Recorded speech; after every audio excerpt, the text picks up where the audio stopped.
아마 여러분이 지금 부동산 시장에 많은 관심이 있지는 않으실 거예요. 그리고 이건 여러분 자유예요. 근데 문제가 뭐냐면은 여러분 저는 다른 자산 영역에 대해서 평가할 만한 어떤 실력자가 아니니까 이거는 팁으로만 들어주세요. 여러분 자신과 여러분 주변을 둘러보세요. 주식이 있고 비트코인이 있고 부동산이 있어요. 그리고 자영업과 사업의 영역이 있고 직장 생활이 있어요. 근데 다들 어떠냐면은 저도 저희 직원분 중에 주식을 하던 분이 계세요. 지금도 하시고 상당한 실력자세요. 한동안 주식으로 돈을 많이 벌었던 분이에요. 이분이 저한테 늘 하는 얘기가 있어요. 자기도 증권 쪽, 주식 쪽 일을 해왔지만 따는 기간은 있대요. 주식으로 따는 날은 있대요. 주식으로 따는 종목은 있대요. 근데 시간이 흘러보면 따는 놈은 굉장히 적대요. 따는 사람. 여러분 주변을 보시면 여러분 예를 들어서 주식을 하시는데 비트코인을 하시는데 땄어요. 자랑 막 하셔요. 어쩔 수 없죠. 사람이 큰돈을 만지면 자랑해요. 괜히 집에 가서 아내나 엄마한테도 돈껏 벌면 되죠라는 얘기가 나오고 원래 저도 그래요 여러분. 밥도 사고 물건도 사고 아니면 또 더 큰 베팅을 하고 이렇게 돼요. 근데 여러분 그거 한번 잃어봐요. 예를 들어서 마이너스가 떴어요. 그 종목 쳐다도 보기 싫고 주식 쳐다도 보기 싫고 주변 사람들한테 얘기하지 못하세요. 마음이 아프고 놀릴 것 같고 지나가다 그 종목 얘기만 들어도 짜증나죠. 그러면 입장을 바꿔서 여러분 주변에 주식이나 코인으로 땄다는 그분들 언제 여러분한테 그 얘기할까요? 잃었을 때일까요? 땄을 때? 땄을 때요. 그 사람은 딴 사람이 아니고요. 그때가 딴 날인 거예요. 그게 아니면 여러분 주변에 찾아보세요. 정말 코인으로 주식으로 돈 많이 벌어서 앞으로 딸 수 있는 이론을 갖고 있는 분들을 봐보세요. 하지 말라는 게 아니라니까요. 저는 그렇다고 생각을 한다고요.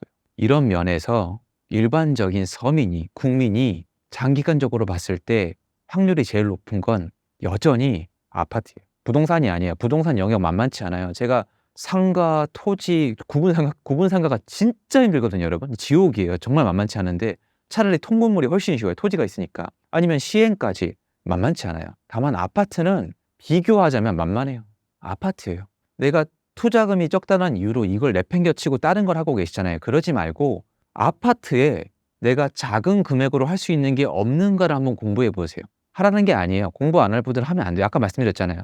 근데 전 그렇게 했거든요. 그러다 보면 다양한 방법이 있어요. 그러면 세상이 눈을 뜨게 돼 있어요. 레버리지라는 게 있어요. 대출이 있고 전세가 있고 경매가 있고 공매가 있고 갭 투자가 있고 정말 많은 게 있어요. 그거 알고 공부해 보고 안 하면 그만이잖아요. 근데 여기서 하나만 더 여쭤볼게요. 혹시 이게 번거롭고 힘드시죠? 부동산 제가 말씀드린 부분 안 하는 이유가 뭔지 아세요? 손에 안 잡힐 거니까. 주식이랑 코인은 당장 클릭하면 내게 되잖아요. 결과가 나오잖아요. 즉각적인 도파민 보상이 돼요. 잃든 아니면 뭐 따든. 부동산은 그게 아니잖아요. 그러니까 뒤로 미룬단 말이에요. 이거예요. 여러분 이 즉흥적인 도파민을 원하는 사람은요 거의 최종적으로 먹잇감이 될 수밖에 없어요. 저희 직원분이 해준 얘기예요. 사람이 주식하는 사람 주식쟁이끼리 만나보면 투자법을 공유를 해요. 뭐 그래서 뭐 이동평균선이 뭐 이게 뭐 골든크로스 해가지고 여러분 각자 분석해가지고 이때 사서 이때 팔고 그거 다 있잖아요 여러분. 엄청난 기법들이 있죠. 그거요 AI 기반으로 괜찮은 것들은 여러분 엉터리 필요 없고요. 괜찮은 것들 증권사에서 AI로 다 돌려요. 프로그램이 다 한다고요. 여러분 그 타이밍 다 해요. 이거예요.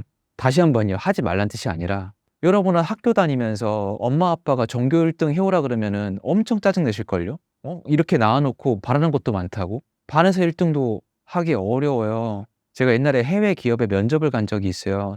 아는 분이 저를 너무 좋게 봐서 추천서를 써주셔가지고 저 개망신당하고 왔어요. 경쟁자들이 저 같은 애들이 아니라 아이비리그가 왔어요. 3개 국어, 4개 국어에다가 생긴 것도 달라요. 천재들이 왔단 말이에요.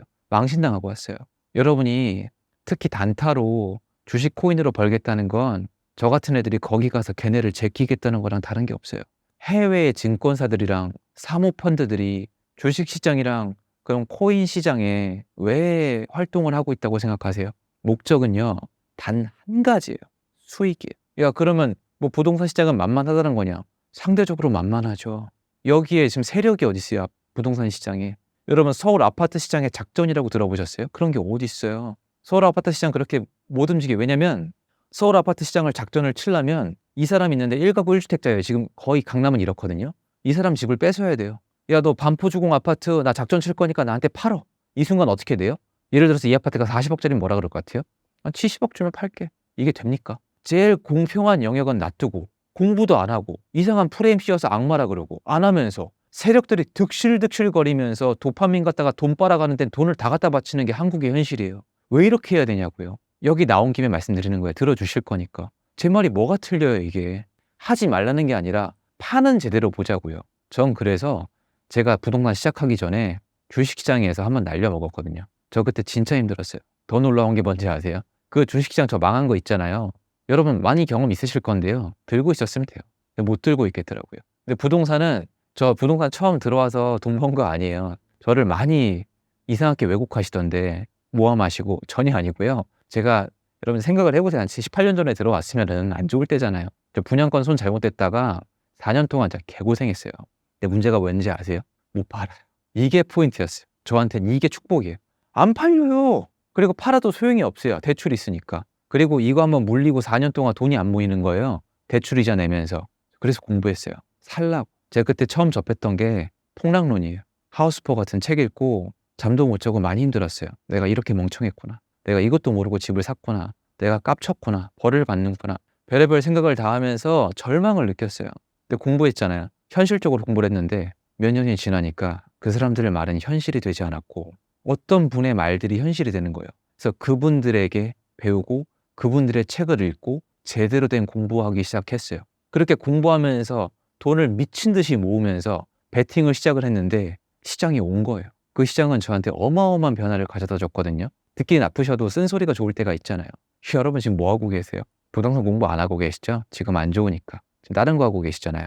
거기서 성공할 자신 있으세요? 제 인생은 그렇게 변하지 않았어요. 예를 들어서 여러분 이미 시장에 판을 깔아놓고 돈을 벌고 있는 거대 세력이 있는데 여러분이 거기 끼어 들어가면 텃세란 게 있는데 돈을 줄까요?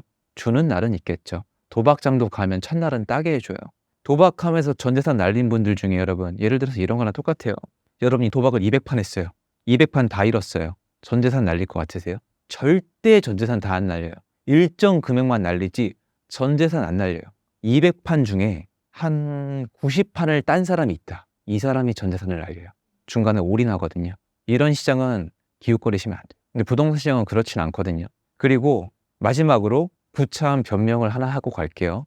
22년도 폭락장은요, 여러분. 저는 미래를 예측하고 전망을 얘기하고 그 결과를 받아들이는 사람이에요. 전 그거는 뭐 받아들여요. 그 끝이고 제 말은 그런 시장이 자주 있지 않아요, 여러분. 제발 공부해보세요. 절대 자주 있지 않아요. 그런 일은 비슷했던 게 IMF 때밖에 없어요. 97년도 말이었잖아요. 그럼 몇 년 만이에요? 계산을 해보세요.